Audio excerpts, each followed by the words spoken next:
Assalamualaikum warahmatullahi wabarakatuh. Perkenalkan kita dari kelompok 2 dengan saya Arvin Bahar Panuntun. Saya Amirul Hakim. Saya Adisti Nabila.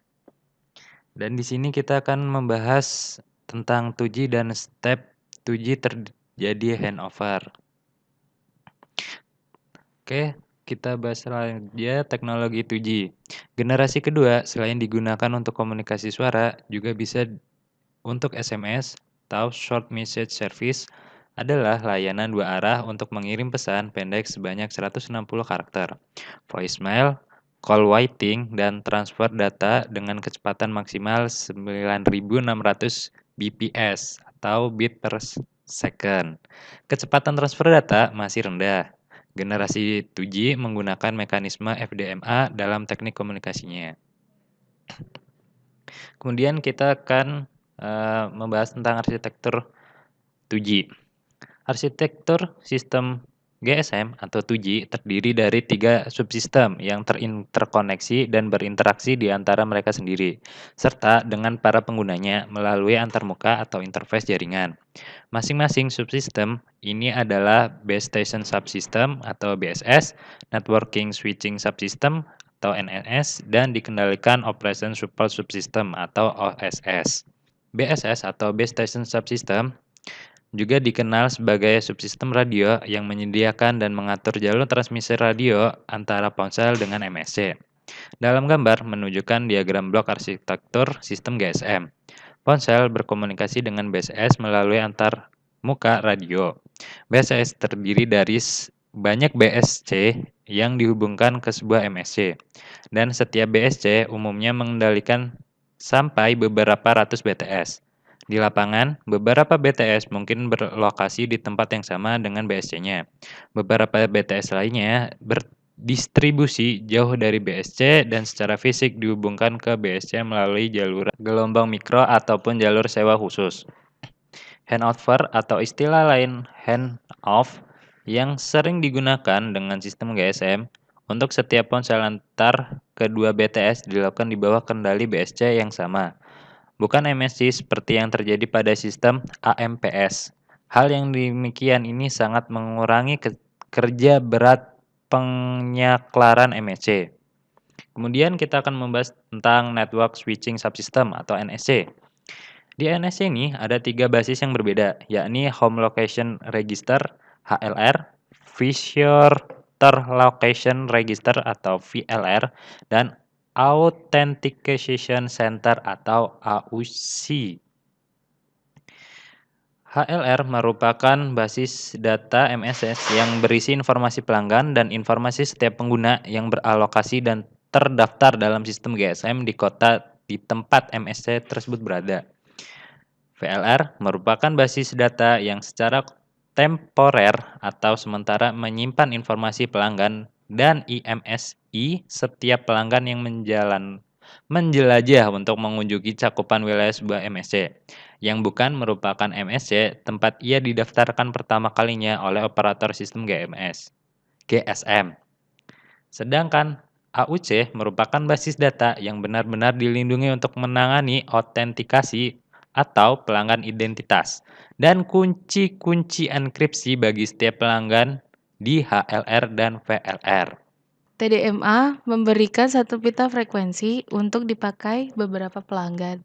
Jadi kanal-kanal komunikasi dirupakan dalam bentuk slot-slot waktu. Slot-slot waktu adalah berapa lama seorang pelanggan mendapat giliran untuk memakai pita frekuensi. Satu slot waktu digunakan oleh satu pelanggan.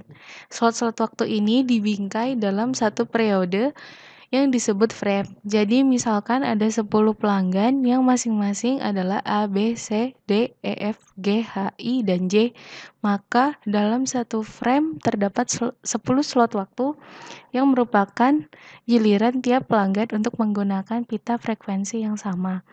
Jika tidak dibatasi, periode frame akan terlalu panjang dan akibatnya timbul komunikasi terputus-putus yang mengganggu pembicaraan. Oke, selanjutnya kita masuk ke bagian handover dari 2G. Apa sih handover itu? Handover adalah proses pengalihan kanal trafik secara otomatis pada mobile system yang sedang digunakan untuk berkomunikasi tanpa terjadinya pemutusan hubungan. Nah, handover 2G ini terdapat dua tipe. Yang pertama adalah hard handover dan yang kedua adalah soft handover. Nah, hard handover ini terjadi ketika BTS tujuan memiliki frekuensi yang berbeda dengan BTS sumber atau asal. Sedangkan soft handover terjadi jika sel asal dan sel tujuan berada pada kanal frekuensi yang sama. Nah, berikut simulasinya. Nah, untuk hard handover bisa dilihat bahwa BTS 1 dengan BTS yang kedua dia langsung memutuskan tanpa langsung dilemparkan ke BTS selanjutnya. Sedangkan untuk yang soft handover, nah, kedua BTS-nya itu saling memegang MS sebelum BTS yang asalnya melepaskan MS-nya. Kenapa sebenarnya keduanya ini tidak ada perbedaan yang dirasakan oleh pengguna. Tetapi pada hard handover, ketika tidak ada BTS selanjutnya yang diterima, maka secara otomatis akan terjadi drop call. Nah, untuk yang soft handover, karena dia sudah memiliki BTS selanjutnya untuk di-handover-kan, maka kemungkinan untuk drop call-nya lebih kecil. Nah, lalu pada step handover 2G, step handover 2G pada awalnya itu MS itu atau GSM itu memiliki 8 slot TDMA. Nah, slot 1 dan slot kedua digunakan sebagai transmitter dan receiver dari GSM. Nah, 6 slot lainnya digunakan untuk mencari atau men-scan BTS-BTS dengan sinyal yang lebih baik. Nah, dalam prosesnya itu dibantu oleh BTS dengan cara BTS tersebut mengirimkan broadcast channel kepada MS atau GSM.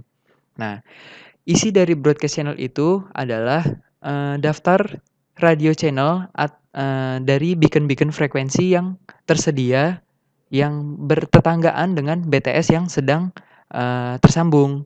Nah, dari daftar itu GSM juga melakukan scanning ke beacon frekuensi yang di dalam daftar tersebut. Nah, jika didapati sinyal BTS lebih baik, maka selanjutnya dia akan melaporkan ke BTS asalnya untuk melakukan perpindahan BTS. Nah, perpindahan tersebut dibantu dengan sistem MAHO atau Mobile Assisted Handover. Nah, ketika BTS asal sudah memutuskan untuk mempersilahkan MS berpindah ke BTS selanjutnya, maka akan terjadi perpindahan atau handover. Nah, mungkin seperti itu handover dari 2G. Sekian video dari kami. Semoga bermanfaat. Wassalamualaikum warahmatullahi wabarakatuh.